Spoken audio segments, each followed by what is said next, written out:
আসসালামু আলাইকুম। মিলিস মম কিচেন থেকে নতুন একটা রেসিপি নিয়ে আসছি। এখানে ইলিশ মাছ রান্না করেছি টমেটো দিয়ে। তো প্রথমে মাছটাকে ভালোভাবে ধুয়ে পরিষ্কার করে তারপরে লবণ, হলুদের গুঁড়া আর মরিচের গুঁড়া মেখে মাছটা এই যে সয়াবিন তেলে ভেজে নিচ্ছি।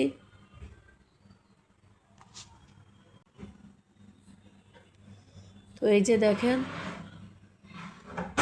মাছটা ভেজে নিচ্ছি। তো মাছটা ভাজার আগে এখানে এই কড়াইটা ভালোভাবে গরম করে নিয়েছি, তারপরে তেল গরম করে নিয়েছি। গরম তেলের মধ্যে মাছটা ভেজে নিচ্ছি। তো এই যে দেখেন খুব সুন্দরভাবে মাছটা উঠেছে। তো পাতিলের সাথে মাছটা লেগে যায় নাই।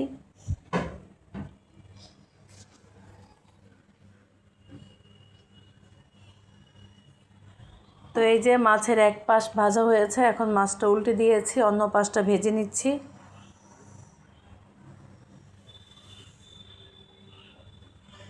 তো এই যে মাছটা ভাজা হয়েছে, এখন একটা বাটিতে তুলে নিচ্ছি।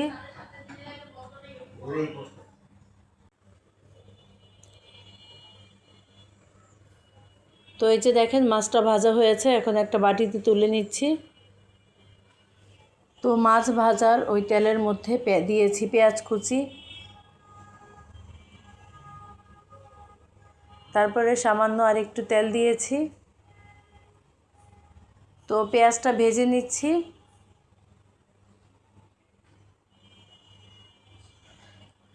পেঁয়াজের সাথে দিয়েছি এখানে একটা টমেটো,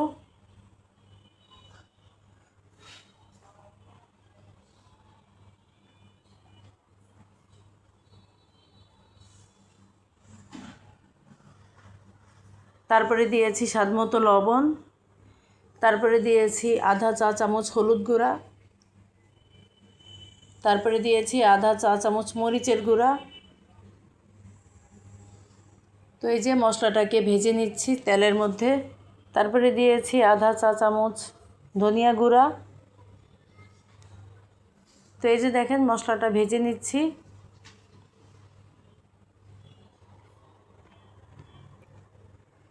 তারপরে এখানে পানি দিয়েছি মশলাটা কষানোর জন্য।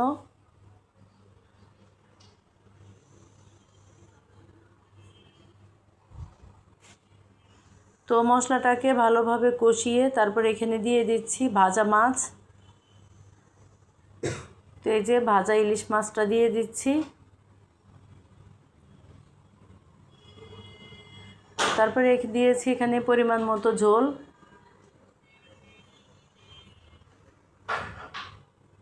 ঢাকনা দিয়ে ঢেকে কিছুক্ষণ রান্না করেছি।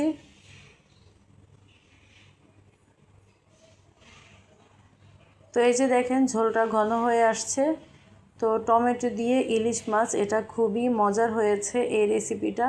তো এই যে রান্না হয়েছে, এখন চুলা থেকে উঠানোর আগে কিছু ধনেপাতা কুচি দিয়েছি।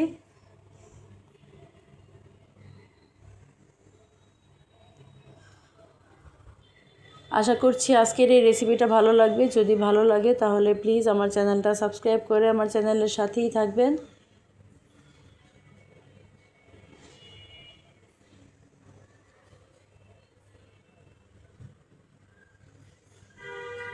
তো এই যে চুলাটা বন্ধ করে দিয়েছি, এখন একটা সার্ভিং ডিশে তুলে নিচ্ছি।